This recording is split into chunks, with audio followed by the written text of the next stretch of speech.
አሜሪካ ኢትዮጵያ ውስጥ እንዲህ አይነት ነገር ብታደርግ ትፈቅዳለህ አንተ ፐርሰናል? ኤርትራ ያለ ኢትዮጵያ ምንም ነች የሚለውን ማለት ነው። ምክንያቱም ምን ልታረጋው ትችላለች? ቀይ ባህርንስ፣ አሰብ ወደብንስ፣ ሌሎቹንስ ምን ልታረጋቸው ትችላለች? ወይ አሰብን የማስመለስ አለባት፣ አሰብ የኔ ነው፣ የባህር በር ያስፈልገኛል የሚለውን ጥያቄ በሙሉ ገዛሉ። የመንግስት አጀንዳ ነው ምናምን ብለን የምንተወው ነገር አይደለም። ያስፈልገናል። ጉሮሯችን ታንቆ መኖር የለብንም። እኔ የዲፕሎማሲው ነገር ያን ያህል ያዋጣናል ብዬ አላስብም። ሌሎች ሀገራት የሚያምኑት ሌሎችን ማሳመን የሚችል ፓወር ነው ወይ ያለን? ያንን ቢውልድ ሳናደርግ ተሰሚነታችን አንተ ቅድም እንዳልከው ከጊዜ ወደ ጊዜ እየቀነሰ ነው የመጣው። ኢቨን በምስራቅ አፍሪካ ላይ እኮ ተሰሚ ሀገሮች ነበር። የአፍሪካ ህብረት ምንድነው የአፍሪካ አንድነት ድርጅት መቀመጫ ከኢትዮጵያ መነሳት አለበት ሲባል በነ ጋዳፊ እነ መለስ ዜናዊ ኖ ብለው ያስቀሩበት አቅም አሁን አለ። ነገር ግን በአንድ ጀንበር መጥቶ ቆርጦ ከወሰደ በኋላ በህጋዊነቱ ላይ ከፈለጋችሁ እንደራደር፣ ዓለም አቀፍ ማህበረሰብ የፈለገ ይበል፣ ሌላውም ይበል፣ እኛም የያዝነውን ይዘን መደራደር አለብን ብዬ ነው የማስበውና ይህን ካርታ በተሰራ ማግስት እኔ እንደውም ትናንት ተሰርቶ ሳይ ዛሬ ሌሊት አንድ ዜና የምንሰማው አለ ብዬ ነበረ። ቀጥታ ገብተው እያልኩ ነበር። ምክንያቱም እንዲህ ደምህ ሞቅ ባለበት ወቅት ነው ሊሆን የሚችለው። ለመጣሁን እኮ አምጥተህ ቢሆን በዲፕሎማሲ መደገፍ አለብህ። አይቀርም ዲፕሎማሲው። እሱን መስራት የማይችሉ ሰዎች ናቸው እነዛ ፐርሰኖቹ መስራት የማይችሉ ነው ብለህ ካመንክ ከእነሱ ነው ስራ የምትጀምረው። እነሱን ገለል አድርገህ የሚመጥን ሰው ማስቀመጥ ነው። ይህንን አድርገህ ሳትጨርስ በጉልበትም ልሂድ ብትል በኋላ ኪሳራው ይበዛል። የትኛው ሀገር ያለ ዲፕሎማት ነው በልኩ እየሰራ ያለው እና ለኢትዮጵያ ተገቢውን ነገር እያመጣ ያለው የትኛው ዲፕሎማት ነው? አንተ አሜሪካ አንተ ላይ ስታደርግ አግባብ ያልሆነውን ነገር እንዴት ኤርትራ ላይ ለማድረግ ትነሳለህ ነው ታዲያ ቀጣዩ ጥያቄ።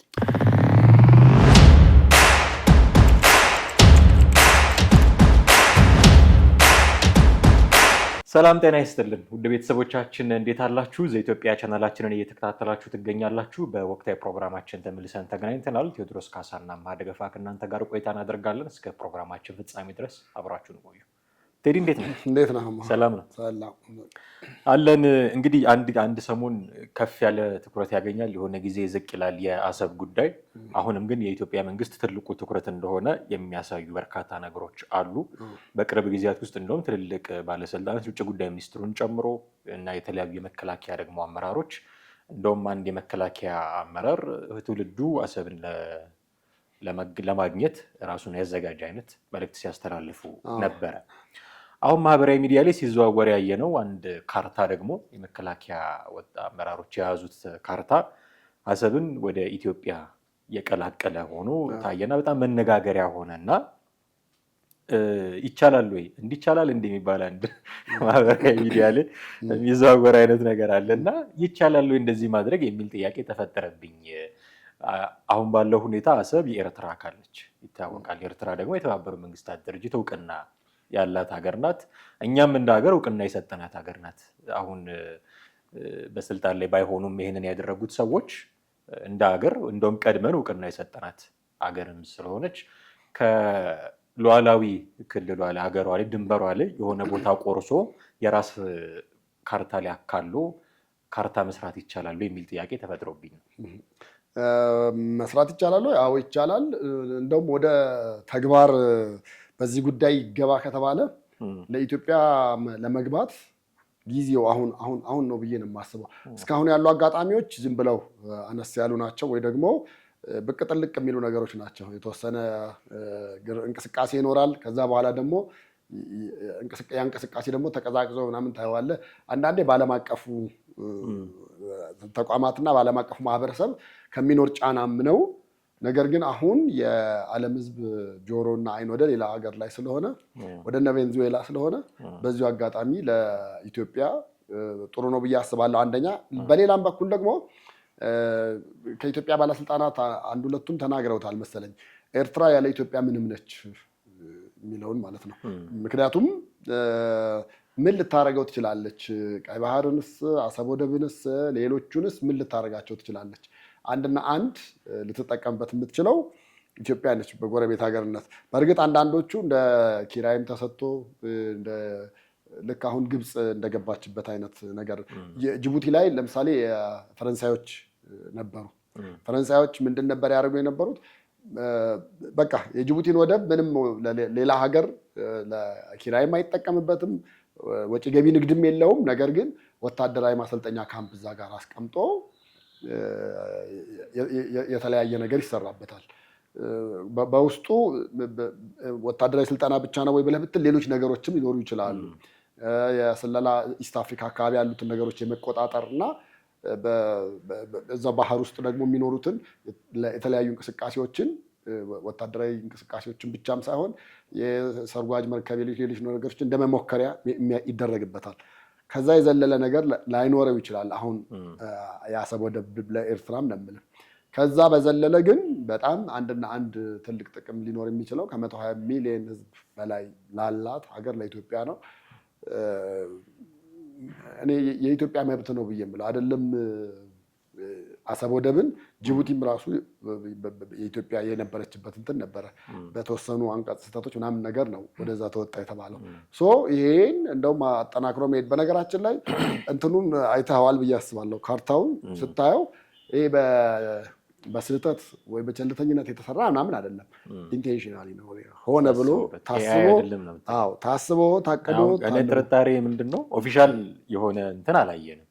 የሆኑ ሰዎች አቀናብረውት እንደዛ አይነት ነገር ከሆነ ሚስሊድ እያደረጉን እንዳይሆን ብዬ እሱ እንትኑ ነው ግጥምጥሞሹ ነው እንደዛ እንዳይሆን እንዳልሆነ አድርገህ እንድታስብ የሚደረገው። አንደኛ እዛ የልዩ ኃይል ሰልጠና የሚመረቁበት እነዛ ቦታውን አንደኛ ታስበዋለህ። ሁለተኛ ደግሞ ወታደሮቹ በሚመረቁበት እለት ነው ያ የተደረገው። ሶስተኛ እኮ በዛም ቦታ ላይ የወታደሮቹም ትርኢት ሲያሳዩ የነበሩ ወታደሮች ደግሞ ተመራቂዎቹ የሚታይበት ቦታ አለ። እነዛን ነገሮች በሙሉ አንድ ላይ ስታረጋቸው እውነተኛና ትክክለኛ እንደሆነ እንደውም የሰለጠኑት ወታደሮች እነሱ ቶታሊ ለዚሁ ዓላማ ነው ብለህ እንድትል ነገር ነው የበለጠ እንድታያይዘው ያደርጋል ብዬ ነው የማስበው። አንተ ያነሳቸው እኔ የምስማማባቸው ነገሮች አሉ። ኢትዮጵያ የወደቡ በጥቅሉ ኤርትራ ላለ ማለት የወደቡ ባለቤት ናት የሚለውን ነገር እኔም እገዛለሁ። አሁን ባለው ሁኔታ አሰብ የኤርትራ አሰብን የማስመለስ አለባት፣ አሰብ የኔ ነው፣ የባህር በር ያስፈልገኛል የሚለውን ጥያቄ በሙሉ እገዛለሁ። የመንግስት አጀንዳ ነው ምናምን ብለን የምንተወው ነገር አይደለም። ያስፈልገናል። ጉሮሯችን ታንቆ መኖር የለብንም። አሰብን ማስመለስ አለብን። የሄደበት መንገድ ልክ አይደለም። ኢቭን ኤርትራ ራሱ የተገነጠለችበት መንገድ ልክ አይደለም የሚሉ በርካታ ነገሮች ታሪካዊም ደግሞ የሁለት ወገኖች የሀገራት ሳይሆን የሁለት ፓርቲዎች ሻዕቢያና ህወሓት አይነት ስምምነትን ነው ስለሚባል በየትኛውም መንገድ ማግኘት አለብን የሚለውን አሰብን ማግኘት አለብን የሚለውን ነገር እገዛለሁ። ነገር ግን አሁን ባለው ሁኔታ ወደድንም ጠላንም አሰብ በኤርትራ ድንበር ውስጥ ነው ያለችው። ቅድም በመግቢያ ላይ ለማለት እንደሞከርኩት ይሄ ድንበሯ ደግሞ እኛ ራሳችን እንደ ሀገር ከማንም ቀድመን እውቅና የሰጠነው ነው። በተባበሩት መንግስታት ድርጅት ጭምር እውቅና የተሰጠው ነው። የተለያዩ ሀገራት እውቅና የሰጡት ነው። ስለዚህ እንደው ዝም ብለን ተነስተን ከመሬቷ ላይ እየቆረስን በካርታችን ላይ ማካተታችን ጠብጫሪዎች እንዳያስብለን እሰጋለሁ። ሁሉንም ነገር በጥንቃቄ መሄድ ያለብን ይመስለኛል።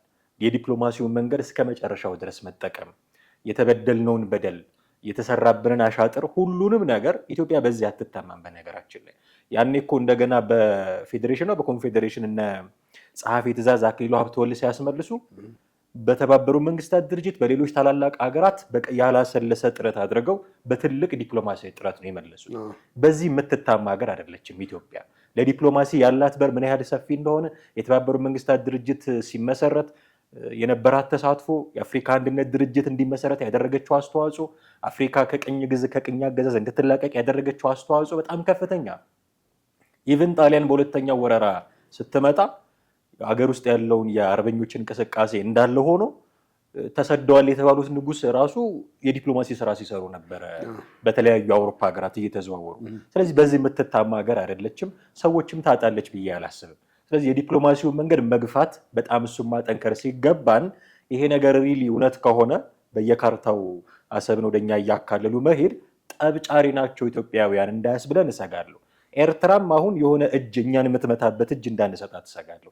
ይኸው እንዲህ በካርታዋ እያካተተች ሉዓላዊነቴን እየተጋፋች ነው የሚል ክስ በታላላቅ ሀገራትም በተባበሩት መንግስታት ድርጅት ጸጥታው ምክር ቤትም ልታቀርብ ትችላለች እና በተለያየ መንገድ ጫና ውስጥ የሚከተና ጉዳይ እንዳይሆን ትንሽ ለአለሳልሰን ነገሩን በዲፕሎማሲያዊ መንገድ ከዛ እኮ አይ በቃና ወይ አሰብ ወይ ደግሞ ሞት የሚል አቋም ላይ መድረሳችን ላይቀር ይችላል። የሆነ ቀን በቅርቡ እንትና ሲለው ነበረ፣ በረከት በላይነት ሲለው ነበረ፣ በጉልበት ነው የሚመለሰው ሲል ነበረ።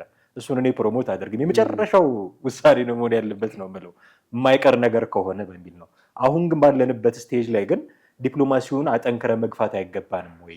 ካርታ ላይ አሰብን እያካተቱ ማውጣት ጠብጫሪ ያስብለንም ወይ ብዬ እኔ የዲፕሎማሲው ነገር ያን ያህል ያዋጣናል ብዬ አላስብም። ምክንያቱም ያሉትን ነገሮች ዙሪያ ጥምጥሙን በሙሉ ብታያቸው፣ ለምሳሌ በዲፕሎማሲ ብለህ ስትል እኮ ኖት ዝም ብለህ ተነጋግረህ ንጉሼት አድርገህ አውርተህ መተማመን ብቻም አይደለም።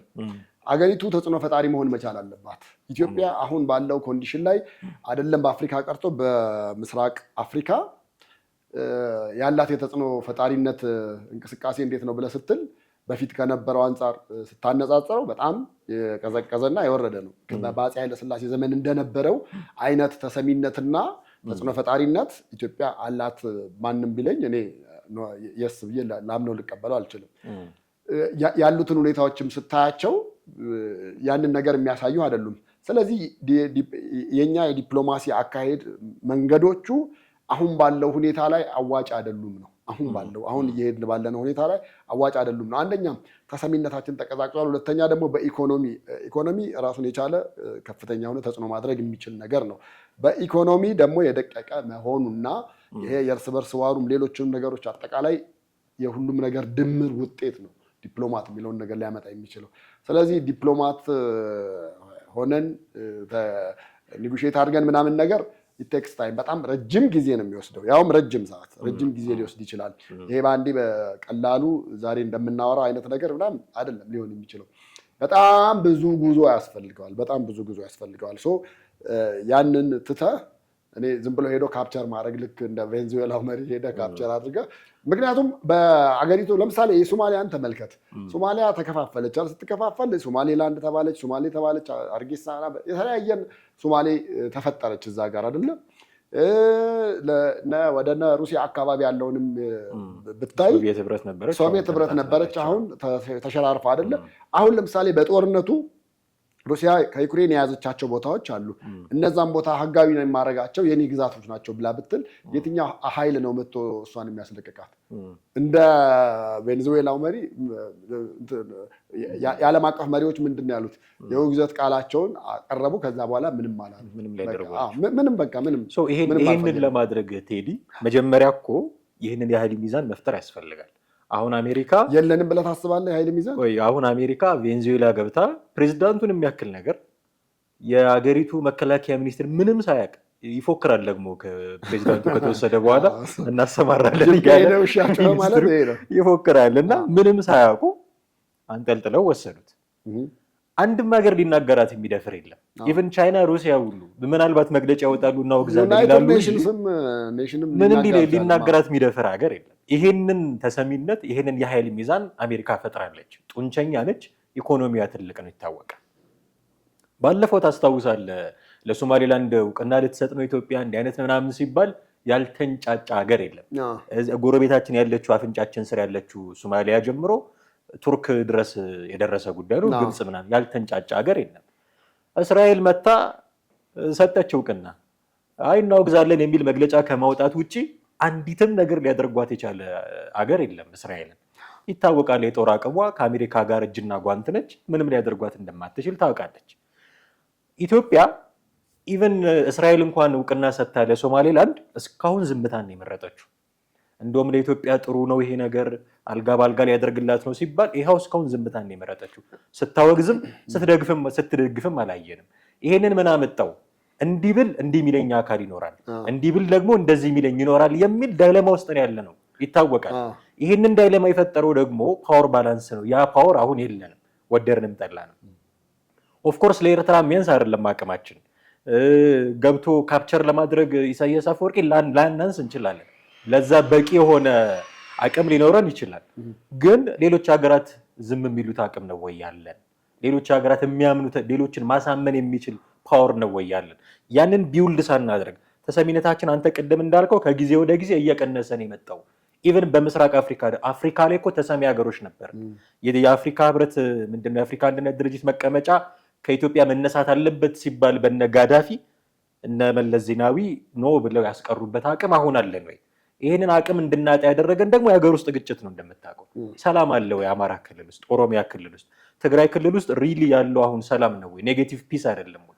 ይህንን አስማምተህ ለጋራ ለሀገር ጥቅም አንድ መሆን የሚያስችል ጠንካራ አቅም ሳትገነባ ዲፕሎማቲካሊ ተሰሚነትን ሳታሳድግ አሁን ያልካቸው ነገሮች ማድረግ ከጥቅሙ ጉዳቱ አያመዝንም ወይ እንጂ እንዳልከው ጊዜ መውሰዱ የሚቀር አልመሰለኝም። ሊወስድ ይችላል፣ ግን እንደው ዝም ብሎ ሄዶ ለካ አሜሪካ እንዳደረገችው አስመራ ገብተህ ኢሳያስን ካፕቸር ማድረግ ጊዜ ላይ ወስድ ይችላል። በእኛ የጦር አቅም ቀላል ሊሆን ይችላል። ባለፈው ሲሉ ነበረ ጌታቸው ረዳ የእስራኤል የምንድን ነው የኤርትራ ጦር ጋርድ ነው፣ የፕሬዚዳንቱ ጋርድ ነው፣ የረባ ነገር የለውም፣ ህወሓትንና ፋኖን ተጠቅሞ ነው መግባት የሚፈልገው ሲሉ ነበረ። በዛ ደረጃ ልንወስነው እንችላለን። ኦኬ ያደረግነው እንበል። ከዛ በኋላስ ዓለም አቀፍ ዲፕሎማቲክ ተቋሙ ዓለም አቀፍ ሀገራት ትልልቅ ተቋማት በእጅ ብሎ ይቀበሉናል ይህንን ነገር የሚለውን ደግሞ መለስ ብለን ስናስበው እነሱን ለማሳመን የሚችል ፓወር ባላንስ ፈጥረናል ብዬ እሰጋለሁ። ሁለት አማራጮች አሉ። እኔ ደግሞ እዚህ ጋር የሚታየኝ አንድና አንዱ ልክ ሱዳን አንዳንድ ጊዜ መታ የኢትዮጵያን ምድር ወራ ይዛ የራሷ ግዛት አድርጋ እንደምትቀመጠው ሄዶ ቀጥታ አሰብን መውረር መያዝ፣ ከዛ በኋላ የራስ ማድረግ አንድና አንደኛው አማራጭ ነው። ሌላ ሁለተኛው የኢትዮጵያ መንግስት አሁንም በጣም በተዳከመ መንገድም ቢሆን እየሄደበት ያለ ነገር ይመስለኛል። ግን በተዳከመ መንገድ ነው የምልህ፣ ወይም ደግሞ አነስ ባለ መንገድ አንድ ጠንካራ የሆነ የኤርትራ ተቃዋሚን ትፈጥራለህ። ጠንካራ የሆነ የኤርትራ ተቃዋሚ፣ ያ የኤርትራ ተቃዋሚ ጋር ትስማማለህ፣ እዚህ ዲል ታደርጋለህ። እኛ እናስገባቸዋለን፣ ስልጣን እናስይዛቸዋለን፣ እናንተ ደግሞ አሰብን ትሰጡናላችሁ፣ ትፈራረማለህ። እነሱ ጫካ ውስጥ ተፈራርመው አይደል ለመተው የወሰዱት ላይክ ሰዓት በቃ እንደዛ ያንን እዚሁም አድርገህ አንተ ደግሞ መሀል ከተማ ሆነ ተፈራርመህ የኢሳያስ ተቃዋሚ የሚሆነውን ኃይል ታግዘዋለህ፣ ትገፋዋለህ፣ ቦታ ታስይዘዋለህ። በፊርማችን መሰረት እሱን ስልጣን አስይዘህ ወደብን ትወስዳለህ ማለት ነው። እነዚህን ሁለት አማራጮች የኢትዮጵያ መንግስት መውሰድ ይችላል ብዬ አስባለሁ። ግን አንዴ ብቅ ጥልቅ ምናምን የሚሉ ነገሮች ጥያቄያችን ሁሌም አይቀርም አይነት ነው እኮ፣ ሁሌም አይቀርም ነው። የሆነ ልጅ አንተ ምግብ ሰጥተው እየበላም በኋላ ሊርበኝ ይችላል፣ በኋላ ምግብ ልጠይቅ ይችላል፣ አስቀምጥ አይነት ነገር ቢልህ እንደዛ አይነት ነገር ነው አሁን በእኛና የወደብ ፍላጎታችን ላይ እየተካሄደ ያለው እና ነቲንግ እንደዛ አይደለም መሆን ያለበት። በቃ አንዴ ሙሉ ለሙሉ ሄዶ ሊያዋጣ ይችላል የተባለው ነው ደግሞ ዘላቂነት ያለው ዓለም አቀፍ ማህበረሰብ ጋር የሚባለውን ነገር እኔ በአሁኑ ወቅት ስታየው ሚዛን የሚደፋ አይመስለኝም። እርግጥ ነው እንዳልነው ተጽዕኖ ፈጣሪ ስላልሆንን ወይ ደግሞ ኢኮኖሚካሊ ግሮዝ ስላልሆነ የአገሪቱ ኢኮኖሚ የተዳከመ በመሆኑ ነው እንጂ አሁን እንደምናያቸው እንደነ ሩሲያ እንደ አሜሪካ፣ ቻይና፣ ታይዋን ሁሌ ግዛቴ ነች እያለች ትፎክራለች። በቃ ማንም እዛ ሄዶ ማንም ምንም ነገር ማድረግ አይችልም ማለት በእንደዛ አይነት መንገድ በእንደዛ አይነት አካሄድም ሄዶ ይዘህ ከዛ በኋላ ዓለም አቀፉ ማህበረሰብ ያውግዝ ምን የሚበል ያውራ ምን ይበል። አሁን እኔ በጣም ሊያሳስበን የሚገባው የዓለም አቀፉ ማህበረሰብ ውግዘት ሳይሆን ወደብ አተን መቀመጣችን ነው። ወደቡን ይዘን እስቲ እንስራበት። ከዛ በኋላ ዓለም አቀፉ ማህበረሰብም እየወገዘን ይቀጥለው ይሂድ። የተወሰነ ጊዜ ላይ ቆመ እናንተ ለምንድን ነው ሰላም ማትፈጥሩት ሲል ይህን ያህል ህዝብ ይዘን አለ ወደብ መቀመጥ አንችልም። በቃ ቀይ ባህር አለ ምን አለ ምንም ሊጠቀሙበት የማይችሉት ነገር ስለሆነ እሱ ላይ ይዘንም መደራደር እንችላለን። ይዘህ መደራደር ትችላለህ፣ ያስከውን ይዘህ ማለት ነው። ግን ምንም ሳትይዝ በዛው በእነሱ እጅ እያለ መደራደር እኔ ምንም ነጥብ ከመጣል የተሻለ ነገር ያመጣል የሚል ሀሳብም ግምትም የለኝም፣ አይኖርምም። እንደዚሁ ዝም ብሎ ጊዜ እየፈጀ ምናምን ይሄዳል። ኢትዮጵያ እኮ ወደብ ጠይቃለች ምናምን ሲባል የዛሬ 10 ዓመት ጀምሮ ነው 20 ዓመት ጀምሮ ነው ሲጠይቁ የነበሩት የሚል እንትን ከመፍጠር የዘለለ ነገር ልንፈጥር አንችልም። ነገር ግን በቃ አውርተናል፣ ፎክረናል አይደለ? በቃ ሄደን ካፕቸር ማድረግ ነው መያዝ እና ከዛ በኋላ ለህጋዊነቱ ካስፈለጋችሁ እንደራደር ማለት ነው እንጂ ምንም ሳትይዝ ምንም ነገር በእጅህ ሳይኖር ወደብህን ስጠኝ እንዴት ምን ማለት ነው? ግቢህን አጥራህን በተቀመጥክበት አንዱ ጎረቤት እዛ ሆኖ ትሰጠኛለህ አትሰጠኝም አይነት ነገር ቢፎክር እንደውም የበለጠ አጥርህን እያጠበክ ነው የምትሄደው። በየትም መንገድ እንዳይመጣ እንዳይገባ ደግሞ ያንን ማግኘት እንዳይችል ንግግሩ፣ ፍላጎቱ፣ ሁሉ ነገሩ ህልም ሆኖ እንዲቀር ለማድረግ እንደውም ጥሩ ተነሳሽነት ይኖርሃል ነው የምልህ።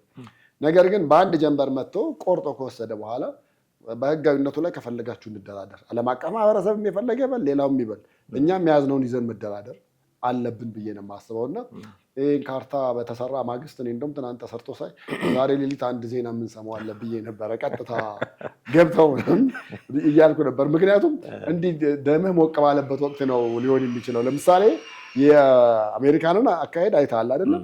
ሰውየው ላይ የተወሰነ ፎከረች ምናለች ምናምን እጽ የሚገባው በዚህ ነው አለች። እንግዲህ 90% በሜክሲኮ በኩል ነው ኮሊደሩ። ካርታዎቹን ብታያቸው እነዛ ሁሉ እያሉ ቀጥታ ሄዳ ሰውየውን 2 ሰዓት ከ15 በፈጀ አስገባችው። ከዛ በኋላ ምክትሏን ስልጣን ያዥ አለች። ከዛ በኋላ ነዳጁን እኔ ነኝ የማስተዳድረው አለች። ዋናው ፍላጎት የነበረው ነዳጁ ላይ ነበረ። ያዘች። ነዳጁን እኔ ነኝ የማስተዳድረው አለች። ኢትዮጵያም እንደዛ ታድርግ። በቃ አሰብ ወደብን ሄዳ ድንገት በአንድ ሌሊት ተያዝና ከዛ በኋላ ከፈለጋችሁ እንደራደር አለዛ እኔ ነኝ የማስተዳድረው ትበል። ከሚያጣ ኢሳያስ በአንድ ነገር ሊደራደር ይችላል። የሰጣችሁትን ስጡንና በቃ እንኑር፣ አንደኛው ነገር። ሁለተኛው ውሰዱትና ሰላም ስጡን፣ ይዛችሁ ሰላም ስጡን የሚለውን ነገር ሊስማማ ይችላል። እና ይሄ የአሜሪካ ተሞክሮ በዚህም አሰብ ወደብ ላይ ቢሄድ በጣም ጥሩ ነው ብዬ ነው የማስበው። እኔ ስጋቴ ምን መሰለህ፣ እንደ አሜሪካ ላድርግ ፍላጎቱ ቢኖራትም እና ሁላችን ብንስማማ ራሱ ያንን የማድረግ የኃይል ሚዛኑ የለንም ነው።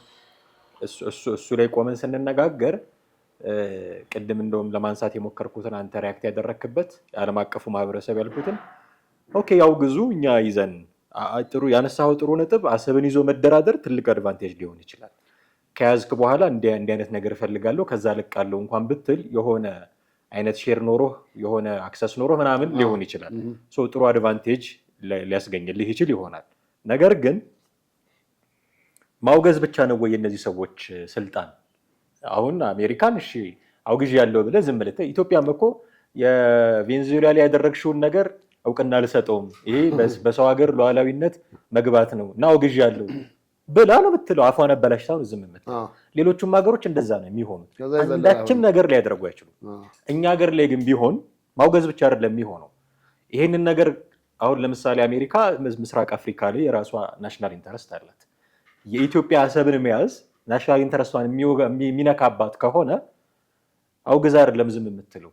ማዕቀብ ትጥላለች፣ የጉዞ እገዳ ታደርጋለች ምናምን።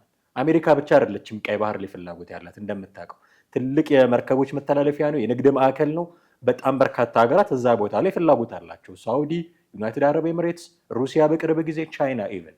እነዚህ ሁሉ ሀገሮች የኢትዮጵያ እርምጃ ጥቅማቸውን በጥቂቱ እንኳን የሚነካ ከሆነ ጀርባቸውን ነው የሚሰጡን። ስለዚህ ማውገዝ ብቻ አይደለም የነዚህ ሰዎች ስራ የሚሆነው። ብድር ሊከለክሉን ይችላሉ፣ እርዳታ ሊከለክሉን ይችላሉ፣ የጉዞ እገዳ ሊጥሉብን ይችላሉ፣ ማዕቀብ ሊጥሉብን ይችላሉ። ይሄ ደግሞ እየተንገዳገደ ያለ ኢኮኖሚያችን ላይ ሌላ ትልቅ ጫና ነው የሚፈጥርብን። ስለዚህ ጉዳዩን በተለሳለሰ መንገድ ይዞ መሄድ ኦፍኮርስ ኢት ታይም፣ ግን አዋጭ እሱ አይሆንም ወይ?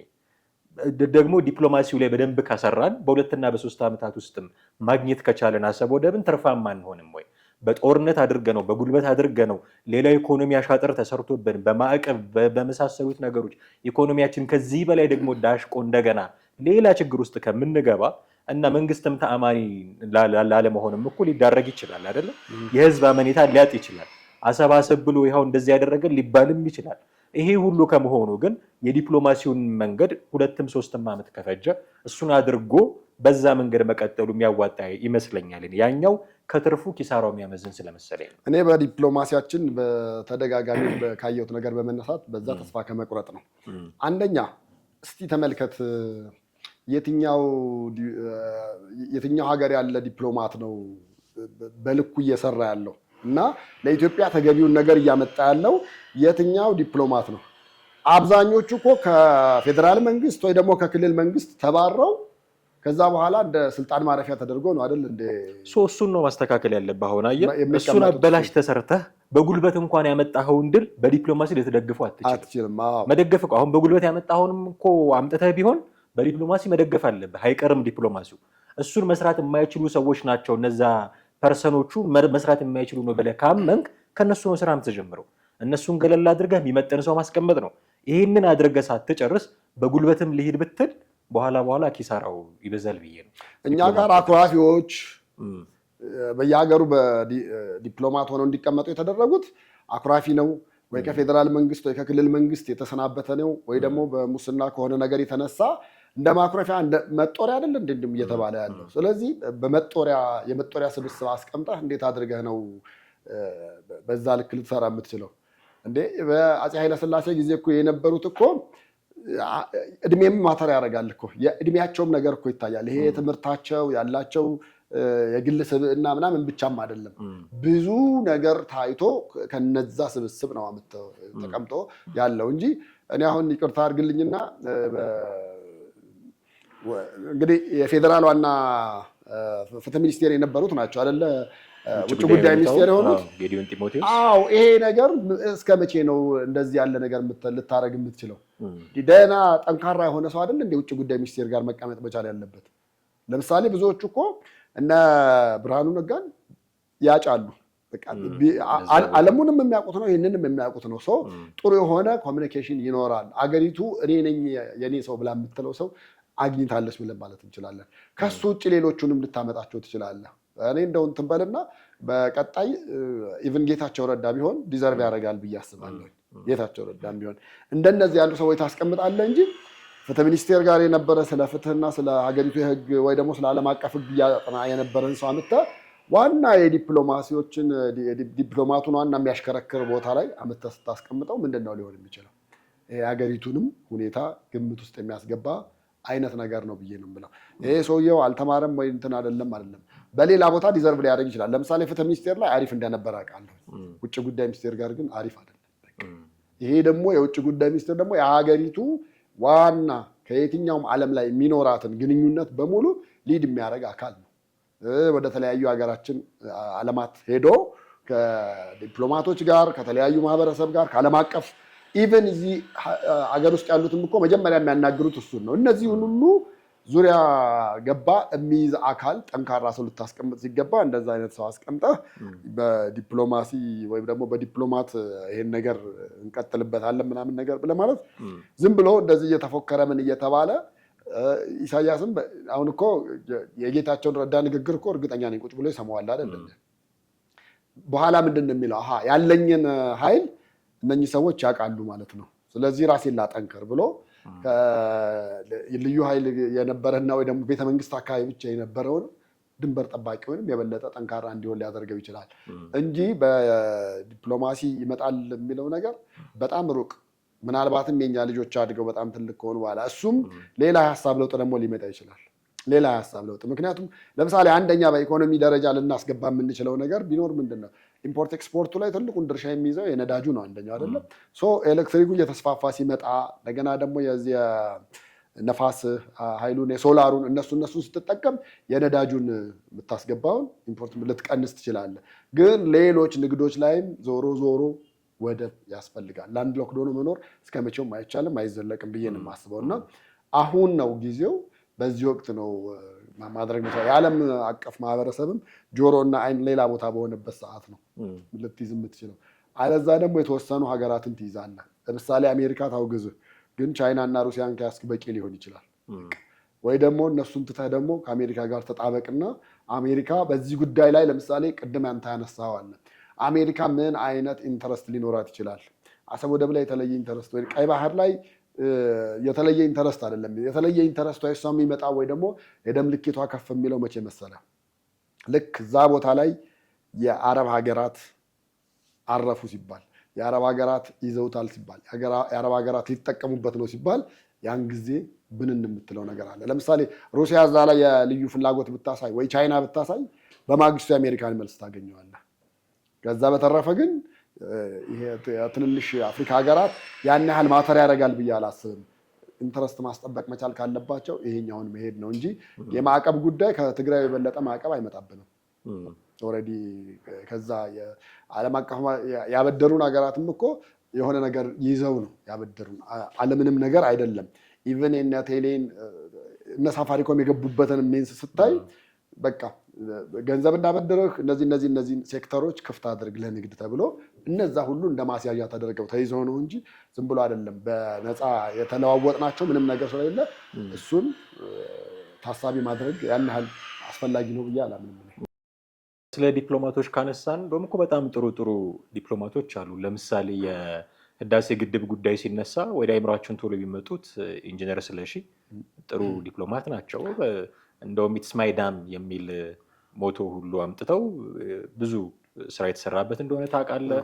አሁን ርዕሰ ብሔር የሆኑት ክቡር አምባሳደር ታዬ አጽቀሥላሴ በጣም ጥሩ ዲፕሎማት ናቸው። ቅድም አንተ የጠራቸውም ሰዎች ሊኖሩ ይችላሉ። ይሄ ሪሶርስ እያለህ በጣም በመንግስታቱ ድርጅትም ይሁን በሌሎች በሀገራት መንግስታት ፊት ተናግረው መታመን የሚችሉ ሰዎች እያሉህ እንዴት የኃይል አማራጭ ብለህ ትወስዳለህ ከሚል መነሻ ነው። ግን እንደው አንድ ጥያቄ ልጠይቅህ አንተን ቴዲ። አሁን አሜሪካ ቬንዙዌላ ውስጥ ያደረገችው ነገር አለ። መሪዋን ነው የሀገሪቱን መሪ ቁንጮ ከነ ባለቤታቸው ነው ደግሞ ብድግ አድርገህ እንደ ተራ ወንጀለኛ በሆኑ ፖሊሶች ግራና ቀኝ ይዘዋቸው ምናምን ስታይ ትንሽ እንደ ቬንዙዌላዊ ሆነ ስታየው፣ በእርግጥ አደባባይ ወጥተው እነሱ ደስታቸውን ሲገልጹ ነበረ። ግን እንደ ቬንዙዌላዊ ሆነ ስታየው የሆነ ኩራትህን የሚተናነቅህ አይነት ነገር ሊመጣ ይችላል። አሜሪካ ኢትዮጵያ ውስጥ እንዲህ አይነት ነገር ብታደርግ ትፈቅዳለህ አንተ ፐርሰናል? መሪውን ብትወስደው መሪ ልትወስድ ትችላለች። ሉዓላዊነትህን ተዳፍራ አንዳች ነገር ብታደርግ አግባብ ነው ይሄ? በአሜሪካ ማንኛውም ነገር አግባብ ነው ብዬ አላስብም። አንተ አሜሪካ አንተ ላይ ስታደርግ አግባብ ያልሆነውን ነገር እንዴት ኤርትራ ላይ ለማድረግ ትነሳለህ ነው ታዲያ ቀጣዩ ጥያቄ። የኢንተረስታችንን መጠበቅ አለበት። ለምሳሌ ጎረቤት ስትሆን ምን አይነት ነገር አለ መሰለህ? ጎረቤት ስትሆን የአንተ ሰላም ብቻ አይደለም ሰላም ሊያመጣልህ የሚችል የጎረቤትህም ሰላም ነው። የአንተ መጥገብና ማደር ብቻ አይደለም። ጎረቤት ከተራበ በሰላም ማደር እንደማትችል ይሄን ኦብቪየስሊ ማወቅ መቻል አለበት። ኢሳያስ ይሄን ነገር ሳያውቀው ቀርቶ አይደለም። ኢትዮጵያ ወደብ እንደሚያስፈልጋት ምንም እንደሚያስፈልጋት ምናምን ሳያስፈልጋት ቀርቶ ያን ነገር ያለ እውቀት ነው ብዬ አይደለም ልልም ይችላል። ጎረቤት ሰላም ሲሆን ነው አንተ ሰላም መሆን የምትችለው። በዛ መርህ ነው መሄድ መቻል ያለብን እንጂ እኔ ከበላው ጎረቤቴ ወይ ደግሞ ሰፈሩ መንደሩ ባይበላ ባይጠጣ ምናምን እንደዛ የሚባል አሁን ባለው ወቅት በዚህ ወቅት ላይ እሱ አካሄድ አያስኬድም። በቃ ጎረቤት ሰላም ካልሆነ አንተ መቼም ሰላም አትሆንም። አንደኛ እሱ ብቻ አይደለም፣ ሁሌ በስጋት ነው የምትኖረው። ሁሌ በስጋት አሁን ኢሳያስ የሰላም እንቅልፍ ይተኛል ወይ ነው? ምክንያቱም ልንገር እዚህ እኮ አዲስ አበባ መጥቶ የተጨባበጠና የሄደ ጊዜ እርግጠኛ ነኝ 24 ሰዓት ሊተኛ ይችላል። በቃ ሌላም ቢመጣ ኢትዮጵያውያን ይከላከሉልኛል የሚለውን እሳቤ አለ። አሁንስ እንደዛ ነው ወይ ነው? ከዛሬ ነገ መጡ ገቡ አልገቡ፣ ድሮን አላቸው በድሮን ተኮሱ አልተኮሱ፣ እነዛ ነገሮች ሙሉ ስጋት አለ። እሱ እኛ በ30 ዓመት ጊዜ ውስጥ የገነባነውን ኢኮኖሚና በተለይ በሚሊቴሪ አርሚው ላይ የተሰራውን ነገር በዛ ልክ አልተሰራም። በዛ ልክ ተሰርቶ ቢሆን ኖሮ በእርዳታ ሊመጣለት ይችል ይሆናል። ምናልባት ግብፅ ልትረዳው ትችላለች፣ ቱርክም ሌሎችም። በቃ በምን ምክንያት ነው? ኦልሬዲ እንደ እርዳታ ዶኔት ተደርገህ ማለት ነው። ይሄኛው ግን ዶኔት ሳይደረግ ያለ እርዳታ ነው እየተሰራ ያለው። ጎረቤት ሰላም ከሆነ ጎረቤት ካጣ ጎረቤት ጦርነት ካለ ሰላም እንደማይኖር ማወቅ መቻል አለበት። ከዛ አንጻር ነው ኢሳያስ ይሄን ነገር ሰጥተህ በመቀበል መርህ ሊያደርገው ይችላል። ግን እየተመራ ያለው እሱም አሁን በእሱ አይመስለኝም፣ በግብፅ ነው እየተመራ ያለው አብላጫው ነገር። እሷ የአሰብ ወደብን ወታደራዊ ልምምድ አደርግበታለሁ ስትል ግቢ ፍቀጂ እዘዢ ብሎ እንትን ማለት፣ እንደገና የህዳሴው ግድብ ሙሉ ለሙሉ ተገድቦ ደግሞ እንቅስቃሴ ሲጀመር ደግሞ ግብፅ ደግሞ እዛ ጋር የተለየ ሪያክት የምታደርገው ነገር አለ፣ የተለየ እንቅስቃሴ የምታሳየው ነገር አለ። መጠቀሚያ ነው እየሆነ ያለው። አሁን ኢሳያስ ኖጣውን ጥያቄው የአሰብ ብቻ ላይሆን ይችላል። ኢሳያስ የሚባል መሪም እንዳይኖር እንፈልጋለን ብላ ኢትዮጵያ ካለች የእሱን ተቃዋሚዎች በትደግፍና ብትረዳ በቃ ልክ እሱ እንደሚረዳው ማለት ነው። ለምሳሌ ግንቦት ሰባትን ኦላን ምናምን አግዞ ረድቶ ነው አይደለ እንትን የተባለው ለውጥ ሲመጣ። ኢትዮጵያ ውስጥ ያሉ ሁለቱም ለውጦች ላይ ብታየው ኤርትራ እጅ አለበት። ታዲያ ሌሎቹ ላይ የእሱ እጅ ኖሮበት እሱ ላይ የኢትዮጵያ እጅ ሲኖርበት ለምንድን ነው እንትን ሊለው የሚችለው?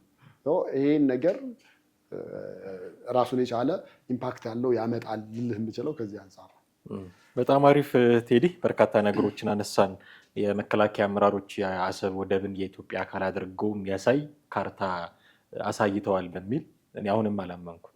ኦፊሻል እስኪሆን ድረስ አሁንም አላመንኩም። አንተ ያልካቸው እውነት ነው የሚያስብሉ በርካታ ነገሮች ግን መኖራቸው አልቀረም። ግን አሰብን የኛ የማድረግ ፍላጎት ስላለ ካርታው ቢኖርም ባይኖርም ያነሳናቸውን ሀሳቦች የሚቀይረው ነገር አይደለም። በርካታ ነገሮችን አንስተናል። ውድ ቤተሰቦቻችን እናንተ ምን ትላላችሁ በዚህ ረገድ? በስልክ መስመራችን በመደወል አሊያም በታች ደግሞ ባለው የሀሳብ መስጫ ሳጥን በኩል ልታደርሱን ትችላላችሁ። እኔና ቴዲ ግን ከእናንተ ጋር የነበረን ቆይታ እዚህ ላይ ያበቃል። ቴዲ እጅግ አድርጌ አመሰግናለሁ። ውድ ቤተሰቦቻችን እናንተንም እናመሰግናለን። በሚቀጥለው ፕሮግራማችን በሌላ ርዕሰ ጉዳይ እንገናኛለን። ጤና ይስጥልን።